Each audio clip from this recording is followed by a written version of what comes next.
দাবাং পুরমন্ত্রী অগ্নিমিত্রা পাল বেআইনি পার্কিং এর বিরুদ্ধে অ্যাকশন। পার্ক সার্কাসে ফুটপাথে সারি দিয়ে বাইক পার্কিং, কর্তব্যরত সার্জনকে ধমক পুরমন্ত্রী।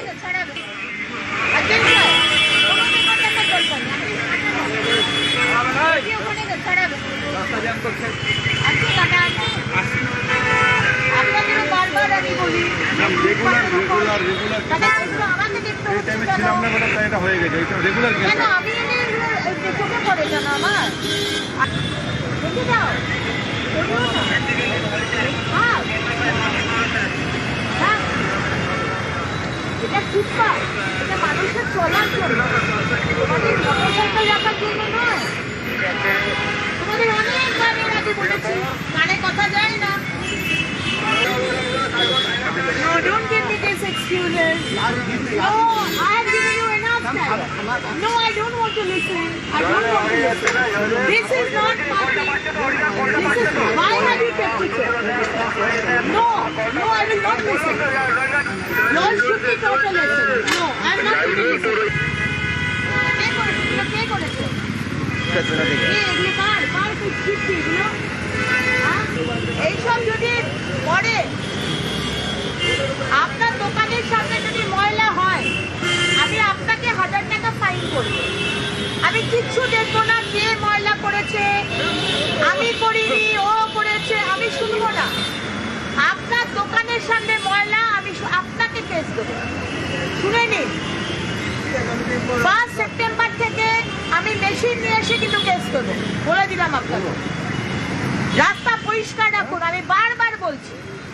একেবারে দাবাং পুরমন্ত্রী, দাবাং অগ্নিমিত্রা। একদিকে আমরা দেখলাম কর্তব্যরত সার্জনকে ধমক, কর্তব্যের গাফিলতির জন্য সার্জনকে ধমক দেন পুরমন্ত্রী। সুস্মিতা প্রতিনিধি রয়েছেন এই মুহূর্তে আমাদের সঙ্গে, সরাসরি সুস্মিতার থেকে একবার জানবো। সুস্মিতা, আমরা শুনলাম পুরমন্ত্রী, তিনি বলছেন no excuses, I have given enough time. একেবারে দাবাং মোডে পুরমন্ত্রী।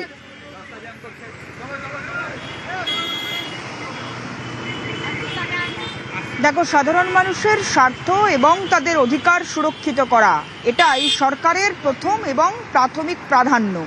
সে কথা আগেই ঘোষণা করেছেন রাজ্য সরকার এবং রাজ্যের পুরমন্ত্রী অগ্নিমিত্রা পল। যে কারণে রাজ্যের একাধিক জায়গায় এবং কলকাতা শহর সহ জেলার একাধিক জায়গায় ফুটপাত দখল করে হকার এবং ফুটপাত দখল করে বিভিন্ন ব্যবসা উচ্ছেদের ক্ষেত্রেও গুরুত্বপূর্ণ পদক্ষেপ এবং তার বাস্তবে রূপায়ণ সব ছবি প্রকাশ্যে এসেছে।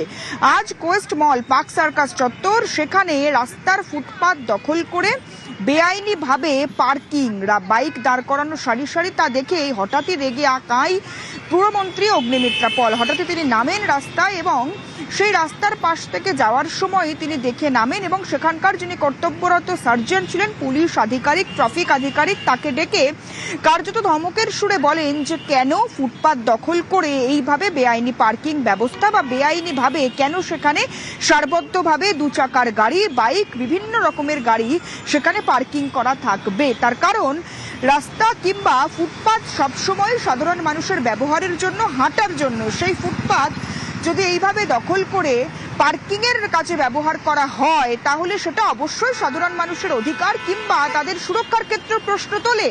তার কারণ যদি ফুটপাত দখলীকৃত হয় তাহলে অবশ্যই সাধারণ জনগণ, পথ চলতি জনগণ তারা রাস্তার উপর থেকে হাঁটবেন, বাড়বে অ্যাক্সিডেন্টের আশঙ্কা, বাড়বে দুর্ঘটনার সংখ্যাও। সুতরাং এই ঘটনা যাতে আর ফার্দার আগামীতে না ঘটে সে বিষয়ে ব্যবস্থা নেওয়ার কথা জানান পুরমন্ত্রী এবং তার পাশাপাশি অবশ্যই কলকাতার একেবারে দাবাং পুরমন্ত্রী। মোটরসাইকেল রাখার জন্য নয়।